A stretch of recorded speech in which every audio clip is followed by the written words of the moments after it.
My name is Pastor Victor Anokem. By the grace of God, I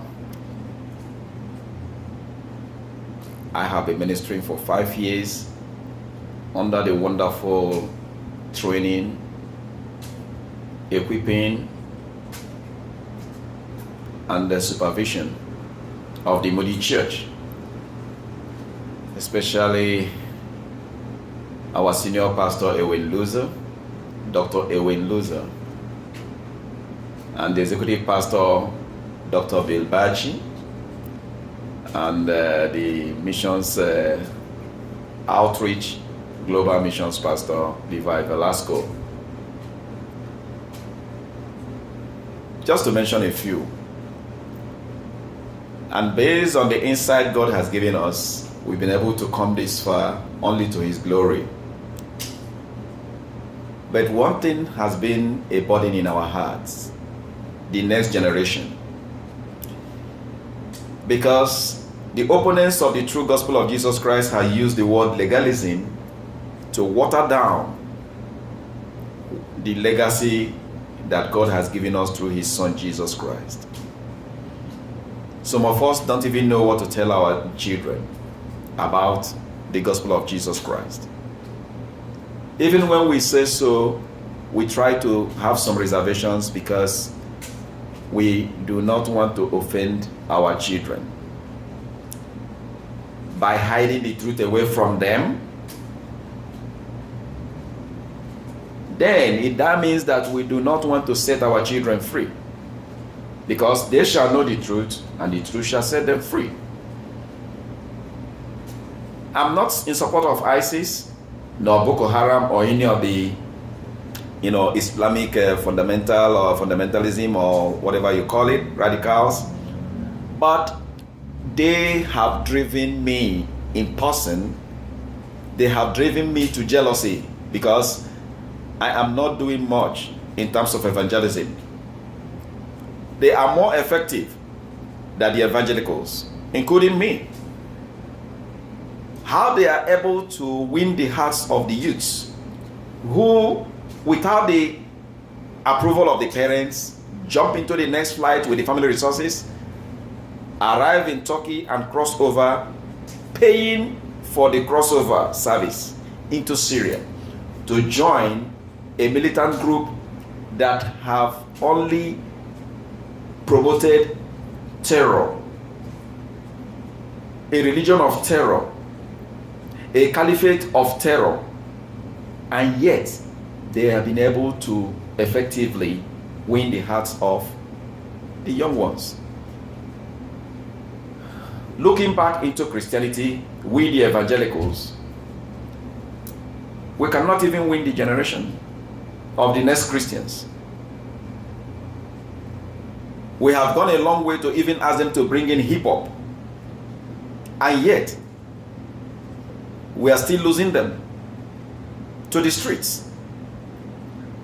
Which means if we go back to the core concept of Christian religion and doctrine and tell them the truth, look them in the eyes and tell them the truth, thus said the Lord,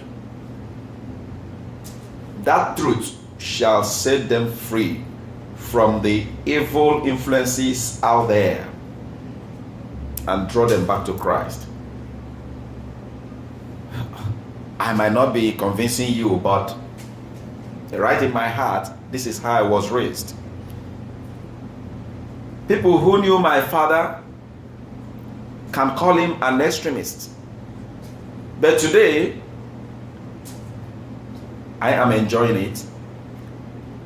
And without any apologies, I am handing over the same legacy to my children. Even where I was weak as a young man, my own errors, God has given me the opportunity to correct it in the life of my children. So my children, by God's grace, will be better Christians than me. And by God's grace, they will hand the same legacy over to the next generation. Look at what God asked, what God told Moses. When your children shall ask you, what is this service? Tell them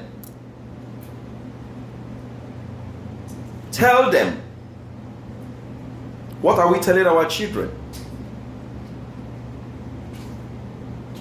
Because we want to make a soft landing for them. For that reason, we compromise on all spheres of the legacy God has given to us. We allow those that have sneaked in, the mixed multitude that are using the word legalism to water things down. Oh, you are still in the do's and don'ts. Yes. There are things God can do and there are things God cannot do. For example, God cannot lie. His name is Almighty, but he cannot lie. So if God has don'ts, who are we to question when God tells us don't? Today, look at the orientation, sexual orientation of the youth. We are almost losing them. If not that God promised that there will be a remnant. If not that God promised that there will be a remnant, we are the biggest losers. We, the evangelicals. So this message is for us to first of all repent. As ministers, Jeremiah 14:14. Have we prophesied lies when we tell them about salvation guaranteed? When the book of Peter tells us that we should not be as the swine, after washing us, we go back to the same mud. Or as that dog, after vomiting, whatever is the problem, went back eating it. Yes, there is justification by grace. Yes, there is redemption. All these are gifts, not on merit. But there is a result, which is sanctification. To live a sanctified life. The fruit of the Spirit is first of all a seed. It is planted and it will grow and then it will come to bear fruits. Then the fruit is the harvest. What are we harvesting out of the justification of a gift that was handed down to us without merit? What was the fruit of the redemption? The prodigal son, after coming back home, and was given grace. He was asking for mercy. He was given grace. His sonship and his royalty were restored. Can he go back to prodigality? No. He is now living a sanctified life. He was justified. He was redeemed. And now he is living a sanctified life in the same family under his father. He wants to remain royal. He doesn't want to lose it again. But today, we let our children know that, look, once saved, always saved. You can go out there and still live the same. No, I disagree. So it's about time we look our children in the face, look them in the eyes, and tell them the truth about the gospel of Jesus Christ. Or else,